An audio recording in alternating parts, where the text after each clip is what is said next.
একদা হযরত মূসা আলাইহিস সালাম স্ত্রী, পরিবার, পরিজন, মালামাল ও দাসদাসী নিয়ে মাদায়েন থেকে মিশর অভিমুখে রওনা হলেন। কিছু দূর পথ চলার পরে তিনি যখন কুয়া পর্বতের নিকটবর্তী হলেন, তখন সেখানেই দিনের অবসান হয়ে রাত্রি আগমন করল। সুতরাং মূসা আলাইহিস সালাম সেখানেই রাত্রি যাপনের জন্য তাঁবু খাটালেন। তার অদূরে তুর পর্বত অবস্থিত ছিল। এই সময় হযরত মূসা আলাইহিস সালামের বিবি সফুরা অন্তঃসত্ত্বা ছিলেন। ঘটনাক্রমে সেই দিনেই তার প্রসব বেদনা আরম্ভ হলো। এই সন্ধ্যার পরে তিনি একটি পুত্র সন্তান প্রসব করলেন। ক্রমে এসে রাত্রিটি তাদের জন্য ভীষণ দুর্যোগপূর্ণ হয়ে উঠল। গাঢ় মেঘে চতুর্দিকে অন্ধকার হয়ে আসলো এবং দেখতে দেখতে প্রবল বৃষ্টি ও বাতাস শুরু হয়ে গেল। হিমেল বাতাসে মূসা আলাইহিস সালামের স্ত্রী সফুরা কাঁদতে লাগলেন। এদিকে তাঁবুতে কোনো আগুনের ব্যবস্থা ছিল না। হযরত মূসা আলাইহিস সালামের নিকট একটি চকমুখে পাথর ছিল। তিনি তার সাহায্যে কয়েকবার আগুন জ্বালানোর চেষ্টা করলেন, কিন্তু বারবার চেষ্টা করেও তিনি ব্যর্থ হলেন।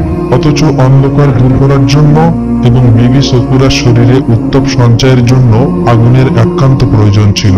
নিকটে কোনো লোকালয় ছিল না যে সেখান থেকে আগুন চেয়ে নিয়ে আসা যাবে। তখন হযরত মূসা আলাইহিস সালাম আগুন সংগ্রহের চিন্তায় ব্যতিব্যস্ত হয়ে পড়লেন। এই সময় তিনি তুর পর্বতের দিকে দৃষ্টিপাত করলেন। তিনি দেখতে পেলেন তুর পর্বতে আগুনের মতো কিছু একটা দেখা যাচ্ছে। তখন তিনি সঙ্গীগণকে বললেন, তোমরা এখানেই অপেক্ষা করো, আমি এক স্থানে আগুনের সন্ধান পেয়েছি, দেখি সেখান থেকে কিছুটা আগুন নিয়ে আসা যায় কিনা। যদি সেখান থেকে কিছুটা আগুন নিয়ে আসা যায়, তাহলে আমরা সেই আগুনের দ্বারা শীত নিবারণ করতে পারবো।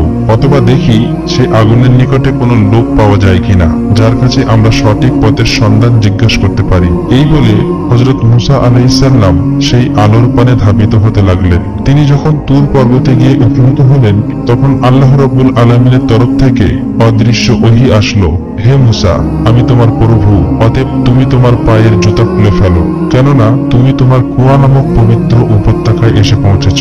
আর আমি তোমাকে পয়গম্বর বানানোর উদ্দেশ্যে সাধারণ মানুষের ভেতর হতে মনোনীত করেছি। অতএব এখন তোমার প্রতি যে প্রত্যাদেশ করা হচ্ছে তা মনোযোগ সহকারে শ্রবণ করো। প্রত্যাদেশ এই যে আমি আল্লাহ ছাড়া আর কোনো উপাস্য নেই। সুতরাং তোমরা আমারই উপাসনা করো এবং আমাকে স্মরণের উদ্দেশ্যে নামাজ কায়েম করো। এই সময় হযরত মূসা আলাইহিস সালামের হাতে শোয়েব আলাইহিস সালাম প্রদত্ত একখানা লাঠি ছিল। আল্লাহ রাব্বুল আলামিন হযরত মূসা আলাইহিস সালামকে জিজ্ঞেস করলেন, হে মূসা, তোমার ডান হাতে ওটা কি? হযরত মূসা আলাইহিস সালাম জবাব দিলেন, এটা আমার লাঠি। আমি এই লাঠির উপর ভর দিয়ে চলি এবং বকরি চড়াই।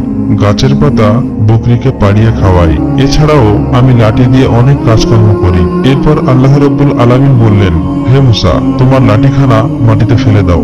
হযরত মূসা আলাইহিস সালাম আল্লাহ রাব্বুল আলামিনের হুকুম পেয়ে লাঠি মাটিতে ফেলে দিলেন। সঙ্গে সঙ্গে সেই লাঠিখানা একটি বিরাট অজগর সাপে পরিণত হলো। হযরত মূসা আলাইহিস সালাম সেই সাপ দেখে অত্যন্ত ভীত সন্ত্রস্ত হয়ে পড়লেন। তখন আল্লাহ রাব্বুল আলামিন তাকে বললেন, হে মূসা, তুমি ভীত হয়েও না, তুমি তোমার লাঠিখানা হাতে তুলে নাও। হযরত মূসা আলাইহিস সালাম আল্লাহ রাব্বুল আলামিনের কথা মতো সেই সাপটিকে ধরার জন্য তার হাত বাড়ালেন। যেই না তিনি সেই সাপের দিকে হাত বাড়ালেন, অমনি তা আবার পুনরায় লাঠিতে পরিণত হয়ে গেল। আল্লাহ রাব্বুল আলামিন বলেন, হে মূসা, তোমাকে এই একটি মুজিজা দেওয়া হলো। তুমি যখনই এই লাঠিখানা মাটিতে ফেলে দেবে, তখনই এই লাঠি একটি অজগর সাপে পরিণত হবে। আবার তুমি যখন তা হাত দিয়ে ধরবে, পুনরায় তা লাঠিতে পরিণত হয়ে যাবে। অতঃপর আল্লাহ রাব্বুল আলামিন মূসা আলাইহিস সালামকে বললেন, হে মূসা, তোমার ডান হাতখানা তোমার বগলে স্থাপন করো এবং বের করো। হযরত মূসা আলাইহিস সালাম তাই করলেন। অমনি দেখা গেল হযরত মূসা আলাইহিস সালামের হস্ত মুবারক একটি উজ্জ্বল শুভ্র আলো বিস্ফোরিত হতে লাগলো। আল্লাহ রাব্বুল আলামিন বললেন, তুমি তোমার হাতখানা বগলের নিচে পুনরায় স্থাপন করো। হযরত মূসা আলাইহিস সালাম তাই করলেন। বগলের নিচে পুনরায় হাতখানা দেওয়া মাত্রই সেই আলোটি নিভে গেল। অতঃপর আল্লাহ রাব্বুল আলামিনের তরফ থেকে হযরত মূসা আলাইহিস সালামের প্রতি আবার প্রত্যাদেশ হলো যে, হে মূসা, আমি তোমাকে যে দুটি মর্যাদা প্রদান করলাম, এর সাহায্যেই তোমার সকল কাজকর্ম করা সহজ হয়ে যাবে। কোনো প্রতিবন্ধকতাই তোমাকে বাধা সৃষ্টি করতে পারবে না। তোমার সঙ্গে লাঠি এবং তোমার হাতের ওই শুভ্র আলো সর্বক্ষেত্রে তোমার সহকারী হিসেবে কাজ করে যাবে। আজ থেকে আমি তোমাকে নবুয়তি প্রদান করলাম। অতএব এখন থেকে তুমি নিজেকে আমার প্রেরিত রসুল হিসেবে পরিচয় দিয়ে আমার সত্য ধর্ম প্রচার করতে থাকবে। আর শোনো, ফেরাউন তার সীমা অতিক্রম করেছে এবং সে নিজেকে খোদা বলে দাবি করেছে। এমনকি সে আমার অস্তিত্ব পর্যন্ত অস্বীকার করেছে। সে শক্তির জোরে মানুষের দ্বারা তার নিজের উপাসনা করিয়ে নিচ্ছে। তোমার প্রতি আমার নির্দেশ এই যে ফেরাউনের নিকট উপস্থিত হয়ে আমার খাঁটি দ্বীনের হুকুম ও বিধিবিধান তার সম্মুখে তুলে ধরো এবং তাকে আমার দ্বীনের পথে আহ্বান জানাও এবং তার খোদাই দাবির অসরতা, অপরাধ এবং অযৌক্তিকতা বুঝিয়ে দিয়ে তাকে তওবা করার জন্য আপ্রাণ চেষ্টা করতে থাকো। আল্লাহ তাআলার পক্ষ হতে এইরূপ প্রত্যাদেশ পেয়ে হযরত মূসা আলাইহিস সালাম আরজ করলেন, হে আমার প্রভু, আমার মাল সম্পদ, স্ত্রী, পরিবার, পরিজন সকলেই আমার পশ্চাতে পড়ে আছে। তাদের কে রক্ষণাবেক্ষণ করবে? আর আমি একাকী বা এত বড় শক্তিশালী সম্রাট ফেরাউনের কাছে কি করে যাব? বিশেষত আমি মিশর হতে বের হয়ে আসার সময় পৈতৃককে হত্যা করে এসেছিলাম। সে যদি আমাকে তার নাগালের মধ্যে পায় তাহলে সে আমাকে সাথে সাথে হত্যা করে ফেলবে। আর এর কারণেই তার নিকটে যেতে আমার মনে ভয়ের উদ্বেগ হচ্ছে। এর জন্য তোমার দরবারে আমার প্রার্থনা হলো, আমার ভাই হারুনকে আমার সাহায্যকারী রূপে মনোনীত করুন এবং তাকেও নবুয়তি প্রদান করুন। সে যথেষ্ট জ্ঞান বুদ্ধির অধিকারী এবং আমার তুলনায় বাক শক্তিতেও যথেষ্ট পারদর্শী। এবং তুমি আমার বক্ষ প্রসারণ করে দাও এবং আমার অভিজ্ঞতা বাড়িয়ে দাও, যাতে আমি তোমার নির্দেশ যথাযথভাবে পালন করতে পারি। আর আমার বাক্য উচ্চারণের জমানে যে সমস্যা সৃষ্টি হয়েছে তার সংশোধনের তুমি ব্যবস্থা করে দাও। আল্লাহ তাআলা হযরত মূসা আলাইহিস সালামের প্রার্থনার জবাবে বললেন, হে মূসা, তুমি যে সকল প্রার্থনা করলে সকল প্রার্থনাগুলি মঞ্জুর করা হলো এবং তোমার ভাই হারুনকে নবুয়তি প্রদান করা হলো। আর তুমি তোমার স্ত্রী ও মালামাল নিয়ে কোনো চিন্তা করো না, আমি তোমার স্ত্রী ও মালামালগুলি সংরক্ষণের ব্যবস্থা করব। হযরত মূসা আলাইহিস সালাম আল্লাহ রাব্বুল আলামিনের আদেশ পেয়ে তুর পর্বত হতে অবতরণ করে সেখান থেকে মিশর অভিমুখে যাত্রা করলেন। হযরত মূসা আলাইহিস সালাম মিশরে পৌঁছে প্রথমত তার পিতামাতা, বোন ও বড় ভাই হারুনের সাথে এবং তিনি হযরত হারুন আলাইহিস সালামকে জানালেন, হে আমার ভাতা, আল্লাহ রাব্বুল আলামিন আপনাকে নবুয়তি দান করেছেন এবং তিনি আপনাকে আমার সাহায্যকারী রূপে মনোনীত করেছেন এবং তিনি আমাদেরকে আরো বেশি আদেশ দিয়েছেন যাতে আমরা অহংকারী ফেরাউনের দরবারে গিয়ে তাকে আল্লাহ রাব্বুল আলামিনের পথে আহ্বান করি।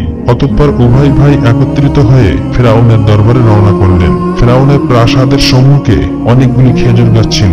সেই খেজুর গাছের সাথে ফেরাউন সবসময় বাঘ ও সিংহকে বেঁধে রাখত, যাতে কোনো শত্রু ফেরাউনের প্রাসাদে প্রবেশ করতে না পারে। কিন্তু আল্লাহ পাকের অসীম অনুগ্রহে হযরত মূসা ও হারুন আলাইহিস সালাম যখন প্রাসাদের দরজায় উপস্থিত হলেন, তখন সেই বাঘ ও সিংহগুলো তাদেরকে আক্রমণ করা তো দূরের কথা, বরং মাথা নিচু করে তাদেরকে সালাম ও অভিবাদন করতে লাগলেন। নবীদ্বয় ফিরআউনের মহলের দরজার সামনে গিয়ে দরওয়ানদেরকে বলল, আমরা উভয়ে আল্লাহর প্রেরিত রাসূল। তোমাদের বাদশা ফিরআউনকে গিয়ে এই সংবাদ জানিয়ে দাও এবং তাকে আমাদের সাথে দেখা করতে বলো, অথবা আমাদেরকে তার কাছে নিয়ে চলো। দারোয়ানরা নবীদ্বয়ের কথা শুনে বলল, তোমাদের দুজনের কি মস্তিষ্ক বিকৃতি ঘটেছে, অথবা তোমরা কি পাগল হয়ে গিয়েছো? আমাদের বাদশা তো নিজে একজন খোদা, তার কাছে তোমরা আবার কোন খোদার কাছ থেকে দাওয়াত নিয়ে এসেছো? তোমরা এখনই এখান থেকে দূর হয়ে যাও। দারোয়ানরা এভাবেই নানা রকম তুচ্ছ তাচ্ছিল্যমূলক কথা বলেন। নবীদ্বয়কে বিদায় করে দিতে চাইল, কিন্তু যখন তারা তাদের চেহারার ভাব গম্ভীর্য ও ভীতিকর অবস্থা দেখল, তখন তারা তাদেরকে ফিরআউনের নিকট নিয়ে যেতে বাধ্য হলো। নবীদ্বয় তখন ফিরআউনের দরবারে উপস্থিত হলো। ফিরআউন হযরত মূসা আলাইহিস সালামকে লক্ষ্য করে বলল, হে মূসা, আমি কি তোমাকে পুত্রের মতো লালন পালন করিনি? তুমি কি তোমার দীর্ঘ জীবন ধরে আমার আশ্রয় ছিলেন না? তার বিনিময়ে তোমার পক্ষ থেকে আমি কি পেয়েছি? তুমি আমার বাবুর্চি কাবুল। তুমি একজন চরম অকৃতজ্ঞ মানুষ। হযরত মূসা আলাইহিস সালাম বললেন, ফিরআউন, তুমি যা বলেছ সত্য বলেছ। আমি দীর্ঘদিন তোমার আশ্রয়ে ছিলাম, কিন্তু তখন আমি ছিলাম নিরেট বোকা, আর এই জন্যই আমি তোমাদের ভয়ে এখান থেকে পালিয়ে গিয়েছিলাম। কিন্তু এখন আমার প্রতিপালক আমাকে রাসূল হিসেবে তোমাদের কাছে প্রেরণ করেছেন। ফিরআউন বলল, কে তোমার প্রতিপালক যে তোমাকে রাসূল ও পয়গম্বর হিসেবে প্রেরণ করেছে? হযরত মূসা আলাইহিস সালাম বলেন, যিনি আসমান এবং জমিন উভয়ের মাঝে যা কিছু রয়েছে সবকিছু সৃষ্টিকর্তা ও পালনকর্তা, তিনি আমাকে রাসূল করে তোমার নিকটে পাঠিয়েছেন। এই কথা শুনে ফিরআউন পরিষদ বর্গের দিকে তাকিয়ে বলল, তোমরা কি শুনেছ? সে কি বলে? সে নাকি কোনো এক প্রভুর দাওয়াত দিয়ে তোমাদের কাছে এসেছে, আর সে দাবি করছে যে সে তোমাদের পূর্বপুরুষদের তুলনায় অনেক বেশি জ্ঞানী। আমরা তো মনে হয় নিশ্চিতভাবে তার মস্তিষ্ক বিকৃতি ঘটেছে এবং সে পাগল হয়ে গিয়েছে। হযরত মূসা আলাইহিস সালাম বললেন, আমি মোটেও পাগল নই, বরং পূর্ব ও পশ্চিম এবং এত দুভয়ের মধ্যস্থ যাবতীয় বস্তু সৃষ্টিকর্তা আল্লাহ রাব্বুল আলামিন আমাকে তোমার নিকট রাসূল রূপেই প্রেরণ করেছেন। ফিরআউন বলল, হে মূসা, তুমি যদি উপযুক্ত প্রমাণ ব্যতীত আমাকে ছাড়া অন্য কাউকে প্রভুরূপে প্রমাণ করতে চাও এবং তুমি যদি সেই প্রমাণ না দিতে পারো, তাহলে তোমাকে আমি গ্রেফতার করব এবং এমন কঠিন শাস্তি দেব যা বিশ্ববাসীর জন্য দৃষ্টান্তমূলক হয়ে থাকবে। হযরত মূসা আলাইহিস সালাম বললেন, হে ফিরআউন, তুমি তোমার এই অহংকারীপূর্ণ কথা পরিত্যাগ করো এবং তুমি তোমার অজ্ঞতাবশত খোদাই দাবি করেছো এই দাবিও পরিত্যাগ করো। তুমি একজন সৃষ্টি জীব, তুমি কোনোদিন খোদা হতে পারো না। হে ফিরআউনের পরিষদ বর্গ, আল্লাহ তাআলা তোমাদের কাছে তার রাসূল রূপে প্রেরণ করেছেন সত্য ও খাঁটি ধর্ম প্রচার করার জন্য। অতএব হে ফিরআউন, তুমি স্বীকার করে নাও লা ইলাহা ইল্লাল্লাহ মূসা কালিমুল্লাহ। ফিরআউন বলল, আমি যদি তোমার এই কলেমা পাঠ করি তবে তোমার আল্লাহর নিকট থেকে আমি কি পাবো? হযরত মূসা আলাইহিস সালাম বললেন, এই কলেমা মনিপ্রাণে পাঠ করে আল্লাহ তাআলার প্রতি ঈমান আনলে আল্লাহ রাব্বুল আলামিন তোমাকে তিনটি জিনিস দান করবেন। 1 চিরস্থায়ী যৌবন, 2 সারা দুনিয়ায় রাজত্ব, 3 দীর্ঘ জীবন। এই তিনটি জিনিসের বাইরে কিয়ামতের দিন কোনো হিসাব ছাড়াই জান্নাতে প্রবেশ করতে পারবে। হযরত মূসা আলাইহিস সালামের প্রতি আল্লাহ তাআলার নির্দেশ ছিল এই যে তিনি যেন ফিরআউনের সাথে একটু মোলায়েম ভাবে কথাবার্তা বলেন। এই জন্য হযরত মূসা আলাইহিস সালাম ফিরআউনের সাথে একটু নরম সুরে কথা বলছিলেন। অতঃপর হযরত মূসা আলাইহিস সালাম বললেন, হে ফিরআউন, আমি যে এই কলেমার দাওয়াত তোমাকে দিলাম, তুমি এই কলেমার দাওয়াত গ্রহণ করার জন্য ভেবে দেখো। এই বলে হযরত মূসা আলাইহিস সালাম সেদিনকার মতো বিদায় গ্রহণ করলেন। মূসা আলাইহিস সালাম বিদায় গ্রহণ করার পর ফিরআউন তার উজির হামানকে লক্ষ্য করে বলল, হামান, মূসার কথাবার্তা তো সবই শুনলে, এখন বলো দেখি আমার কি করা উচিত? হামান বলল, জাহাপনা, বেশ কিছুদিন ধরে আপনি খোদাই দাবি করে আসছেন এবং রাজ্যের শুধু বনি ইসরাইল ব্যতীত সকলেই আপনাকে খোদা বলে মেনে নিয়েছে এবং আপনার পূজা অর্চনা করে যাচ্ছে। তারপর এখন যদি আপনি আপনার খোদাই দাবি পরিত্যাগ করে মূসার খোদাকে খোদা বলে মেনে নেন, তবে রাজ্যের সকল প্রজাগুলি আপনাকে নিয়ে হাসতে থাকবে এবং তারা আপনাকে কোনো গুরুত্বই দেবে না। তখন আর আপনার মুখ লুকানোর জায়গা থাকবে না। অতএব আমার পরামর্শ এই যে আপনি কোনো ক্রমে মূসার কথাই ভুলে নিজের মান সম্মান বিসর্জন দিয়ে তার খোদার প্রতি ঈমান আনবেন না। উজির হামানের এইরূপ পরামর্শ ফিরআউনের মন ভরে গেল। সে আবার পূর্বের ন্যায় কঠোর হয়ে গেল। পরবর্তী দিন হযরত মূসা আলাইহিস সালাম তার ভাই হযরত হারুন আলাইহিস সালাম আবার ফিরআউনের দরবারে উপস্থিত হয়ে গেল। তখন ফিরআউন হযরত মূসা আলাইহিস সালামকে লক্ষ্য করে বলল, হে মূসা, তোমার নিকট তোমার খোদার কি প্রমাণ আছে? আর তুমি যে তার রাসূল, তারই বা কি সাক্ষ্য প্রমাণ তোমার কাছে আছে? হযরত মূসা আলাইহিস সালাম ফিরআউনের প্রশ্নের জবাবে বলেন, আমি যদি তোমাকে প্রত্যক্ষ প্রমাণ পেশ করি তাহলে কি তুমি আমার আল্লাহর প্রতি ঈমান আনবে? ফিরআউন বলল, তুমি যদি সত্যবাদী হও তবে আগে তা পেশ করো, এরপর আমি ভেবে চিন্তে দেখব। তখন হযরত মূসা আলাইহিস সালাম তার হাতের লাঠিখানা মাটিতে ফেলে দিলেন আর সঙ্গে সঙ্গে সেই লাঠি একটি বিরাট অজগর সাপে পরিণত হলো এবং সেই সাপটি ফেনা উঁচিয়ে ফিরআউনের সিংহাসনের দিকে ধাপিত হতে লাগলো। অবস্থা দেখে ফিরআউন ভয়ে অস্থির হয়ে গেল এবং সে হযরত মূসা আলাইহিস সালামকে বলল, হে মূসা, তুমি কি আমাকে দ্বীনের দাওয়াত দিতে এসেছো নাকি আমার প্রাণ সংহার করার জন্য এসেছো? হযরত মূসা আলাইহিস সালাম বললেন, হে ফিরআউন, আমি তোমাকে মারতে আসিনি, আমি তোমাকে দ্বীনের দাওয়াত দিতে এসেছি। এই বলে তিনি সাপটিকে স্পর্শ করলেন আর অমনি সাথে সাথে তা আবার লাঠিতে পরিণত হয়ে গেল। ফিরআউন তখন একটু নিশ্চিন্ত হয়ে তার সিংহাসনে বসলো। এ সময় হযরত মূসা আলাইহিস সালাম তার হাতখানা বগলের নিচে রেখে তা আবার বের করলেন। তখন তার হস্ত মোবারক থেকে একটি শুভ্র আলো বিচ্ছুরিত হতে লাগলো। সেই আলো এত প্রখর ছিল যে তার সূর্যের আলোকেও নিষ্প্রভ করে দিল এবং সেই আলো যার চোখে গিয়ে পতিত হচ্ছিল তার চোখ যেন ঝলসে যাওয়ার উপক্রম হচ্ছিল। ফিরআউন তখন বলল, হে মূসা, তোমার আলো নিভিয়ে ফেলো, না হলে তোমার এই আলোর কারণে আমরা তো সবাই অন্ধ হয়ে যাব। অতঃপর হযরত মূসা আলাইহিস সালাম আবার তার হস্ত মোবারক তার বগলের নিচে নেওয়া মাত্রই সঙ্গে সঙ্গে আলো বন্ধ হয়ে গেল।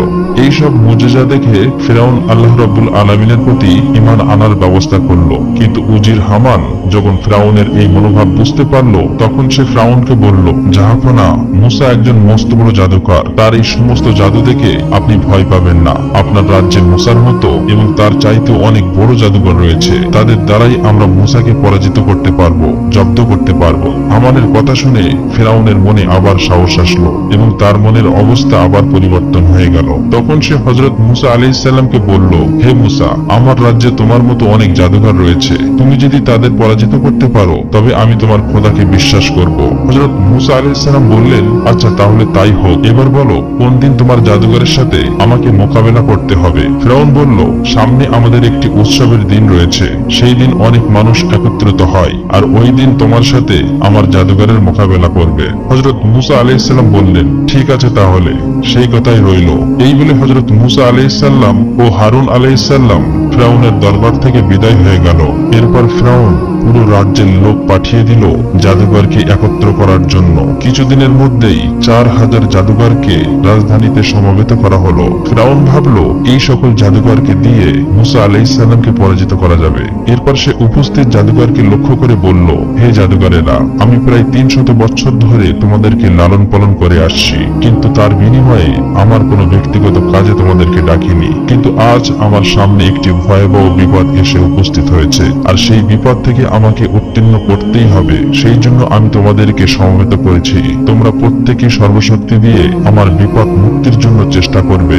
মুসার কথাই হয়তো তোমরা সকলেই জানো, সে একজন মস্ত বড় জাদুকর। তবে আমার বিশ্বাস যে তোমাদের শক্তির কাছে মুসার জাদু ধূলিসাৎ হয়ে যাবে। যদি তোমরা তোমাদের জাদু দিয়ে মুসাকে পরাজিত করতে পারো, তাহলে তোমাদের প্রত্যেকের আমি এমন পুরস্কার দান করব যা তোমরা কল্পনাও করতে পারবে না। জাদুকরেরা বলল, জাহাপনা, এই জন্য আপনাকে মোটেও চিন্তা করতে হবে না। মুসা আর কতটুকুই বা জাদু জানে? আমাদের জাদুর সামনে তার জাদু ও কেরামতি সম্পূর্ণ বিফল ও ব্যর্থ হয়ে যাবে, আর তাকে আমাদের সামনেই পরাজয় গ্রহণ করতে হবে। আপনি নিশ্চিত থাকুন, জয় আপনারই হবে।